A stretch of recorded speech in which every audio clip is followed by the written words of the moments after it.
We're continuing on here. This is one of those, favored parts nowadays because most people like lean meat. Turkey is really lean. Fitness people, bodybuilders, it's one of their prime sources of protein. They take the skin off and eat the white meat.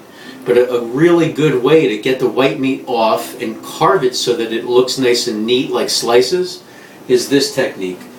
This, again, it's very helpful to know the anatomy, the underlying anatomy of the turkey. What you have is a bone that runs along here, this breastbone. And if you use your knife, you could use your finger and you could find it. It's actually fairly symmetrical on the bird where the breasts are on each side.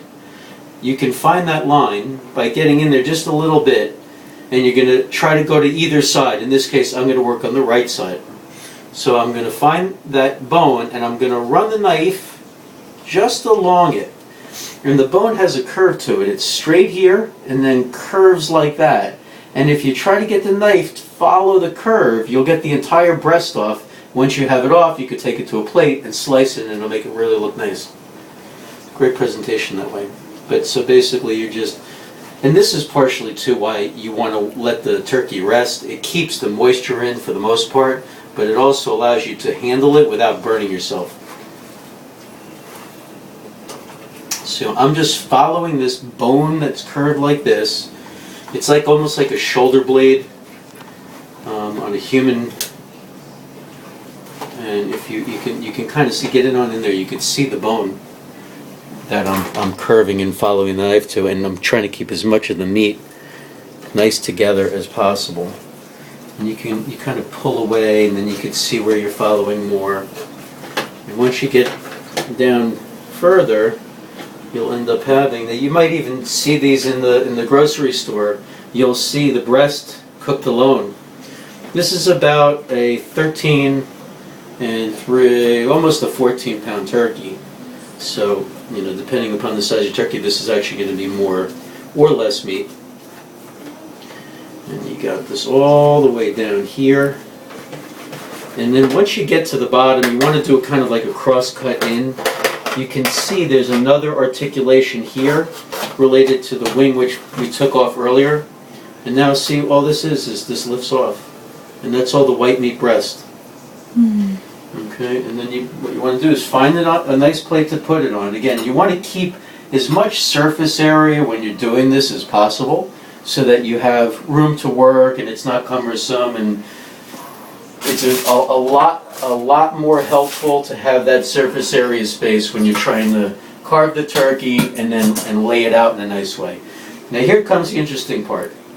With turkey and most meats, when you cut it into slices to keep them neat, you want to cut against the grain.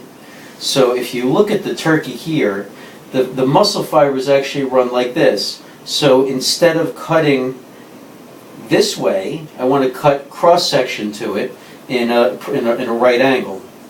So I'm going to basically cut the slices in this manner.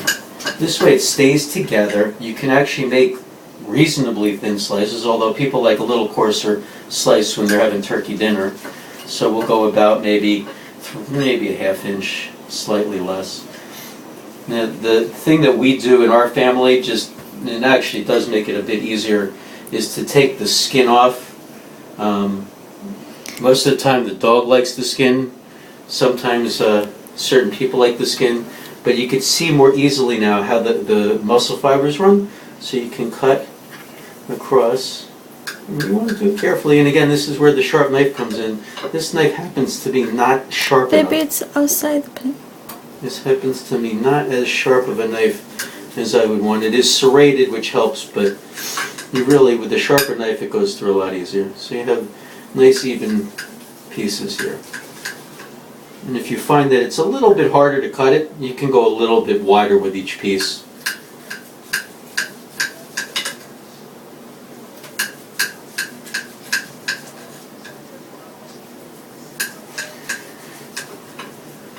And of course, seeing that I'm using my hands, you definitely want to keep your hands clean when you're doing this because you are going to be touching food that people are eating.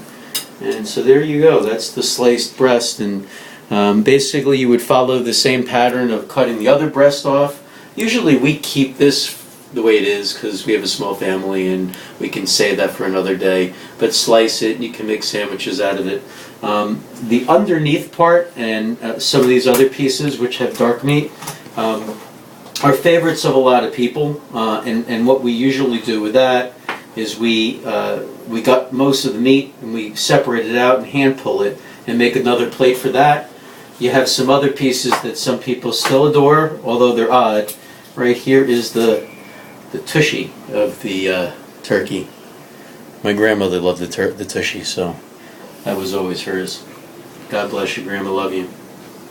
And then what the carcass can do for you, if you care to use it in another dish, is you boil that thing down, and the sauce that comes from it is excellent for a stock for a soup.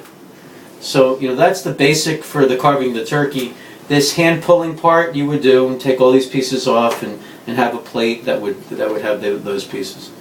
And that's basic Turkey 101 carving. I think it could help you a lot. Most people have no idea what they're doing, and this gives you just the basics that you could then have a nice platter and keep things neat and enjoy your holiday. Thank you. Take care.